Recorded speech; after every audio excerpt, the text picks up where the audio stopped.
নমস্কাৰ এটি বিশেষ বাতৰি লৈ নিউজ নৰ ষ্টুডিঅ'ত মই মুকেশ সিং শ্ৰী শ্যাম পৰিবাৰৰ উদ্যোগত দেৰগাঁৱত শ্ৰী শ্যাম কাৰ্তিক মহোৎসৱ উদযাপন নিউজ নৰ এক বিশেষ প্ৰতিবেদন শ্ৰী শ্যাম পৰিবাৰৰ উদ্যোগত দেৰগাঁৱত শ্ৰী শ্যাম কাৰ্তিক মহোৎসৱ উদযাপন 12 আৰু 13 নৱেম্বৰ দুদিনীয়া কাৰ্যসূচীৰে দেৰগাঁও সমজিলাৰ সদৰ দেৰগাঁও চহৰত অৱস্থিত শ্ৰী মাৰোৱাৰী সত্যনাৰায়ণ ঠাকুৰবাৰীত শ্ৰী শ্যাম পৰিবাৰৰ উদ্যোগত শ্ৰী শ্যাম কাৰ্তিক মহোৎসৱ ভাগি উলহ মালহেৰে উদযাপন কৰা হয়।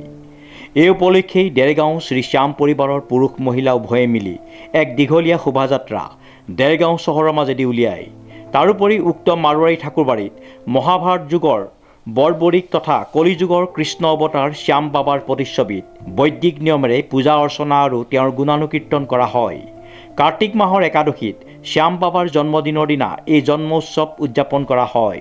মহাভাৰতৰ যুদ্ধৰ সময়ত ভীমপুত্ৰ বৰবৰিকে কথা দিছিল যে যিটো পক্ষ পৰাস্ত হ'ব তেওঁ সদায় সেইটো পক্ষ ল'ব। তেতিয়া শ্ৰীকৃষ্ণ আহি তেওঁৰ এটা পৰীক্ষা লৈছিল যে বৰবৰিকে এপাত শৰেৰে বিফলৰ এজোপা গছত যিমান পাত আছে সকলোতে বিন্ধা কৰিব লাগে আৰু তেওঁ সেই পৰীক্ষাত সফল হৈছিল। ভগৱান শ্ৰীকৃষ্ণই এটা হৰা গছৰ পাত ভৰিৰে ঢাকি ৰাখিছিল, আনকি বৰবৰিকে সেইটোতো বিন্ধা কৰিছিল। তেতিয়া শ্ৰীকৃষ্ণই তেওঁ ভৰিৰ তলত থকা পাতটোত শৰ প্ৰহাৰ কৰাৰ কাৰণে বৰবৰিকক পাপত লিপ্ত হ'ল কোৱাত বৰবৰিকে এই পাপৰ পৰা মুক্তি বিচাৰিলে। তেতিয়া শ্ৰীকৃষ্ণই বৰবৰিকৰ মূৰটো দান কৰিব লাগে বুলি কোৱাত বৰবৰিকে তেওঁৰ মূৰটো ছেদ কৰি শ্ৰীকৃষ্ণক অৰ্পণ কৰিলে। পৰম সন্তুষ্ট হৈ ভগৱান শ্ৰীকৃষ্ণই তেওঁক বৰ দিলে যে কলিযুগত শ্যাম বাবাক কৃষ্ণ নামেৰে পূজা কৰা হ'ব। উল্লেখযোগ্য যে 25টা বৰ্ষ ধৰি উদযাপন কৰি অহা শ্ৰী শ্যাম কাৰ্তিক মহোৎসৱ ভাগি এইবাৰো অতি সফলভাৱে সম্পন্ন কৰা হয়।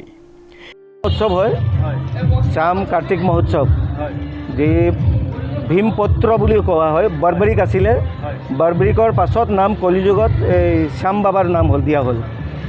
তেওঁ কলিযুগ অৱতাৰী হয়, তেওঁ কলিযুগত পূজা অৰ্চনা হৈছে আৰু আমি যোৱা 25 বছৰৰ পৰা এইটো উদযাপন কৰি আছোঁ দেৰগাঁও, এইটো আমাৰ সত্যনাৰায়ণ ঠাকুৰবাৰীত আৰু দুদিনীয়া কাৰ্যসূচী হয়। কলিযুগ অৱতাৰ বুলি কোৱা হয়। কাৰ্তিক মাহত একাদশীত তেওঁ জন্ম উৎসৱ পালন কৰা হয়। শ্যাম বাবাক কোৱা হয় হাৰে কা সাহাৰা, মানে যি হাৰি যোৱা ব্যক্তি থাকে তেওঁ পক্ষ সদায় লয়, জিকি যোৱাৰ পক্ষ নলয়। তেওঁ যি মানুহ লুজাৰ থাকে তেওঁক ছাপৰ্ট কৰে শ্যাম বাবাই। জয় শ্ৰী শ্যাম।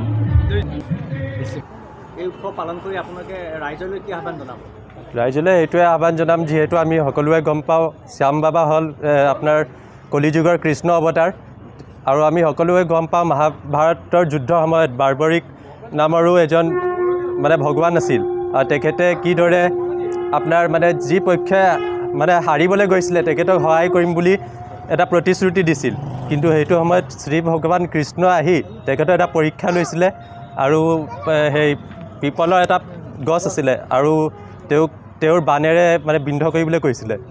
আৰু সেই বিন্ধ যেতিয়া কৰিলে তেতিয়া কৃষ্ণই তেখেতক এটা বৰদান দিছিলে যে তেওঁ কলিযুগত তেওঁৰ কৃষ্ণ নামেৰে তেওঁৰ পূজা কৰা হ'ব শ্যাম বাবা, আৰু তেখেতে কলিযুগত আমাৰ ৰাজস্থানৰ খাটু শ্যামজিত শ্যাম বাবা নামেৰে প্ৰসিদ্ধ হ'ল। আৰু লাখ লাখ মানুহ আপোনাৰ একাদশী দিনাখন আমাৰ খাটু শ্যামজিত আপোনাৰ গৈ তেখেতৰ পূজা কৰে আৰু তেখেতৰ মনোকামনা পূৰ্ণ হয়। দেৰগাঁৱৰ পৰা নৱজ্যোতি ভৰালীৰ ৰিপৰ্ট, নিউজ নাও 24/7।